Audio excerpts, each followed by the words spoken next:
Hello everyone, তো আরেকটা চলে আসলাম মিনি ব্লগ নিয়ে। তো গুড মর্নিং সবাইকে। তো আজকে মিনি ব্লগটা পুরো দেখার অনুরোধ রইল সবাইকে, তো অনেক ভালো লাগবে।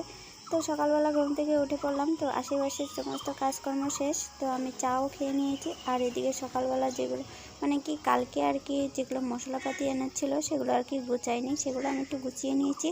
আর এদিকে বাবুকেও বসে বসে আমি কাজ করছিলাম, তো দেখতেই পাচ্ছো। আর এদিকে আমি পালং শাকটা কেটে নিয়েছি, আর এদিকে ভাতটাও বসিয়ে দিলাম।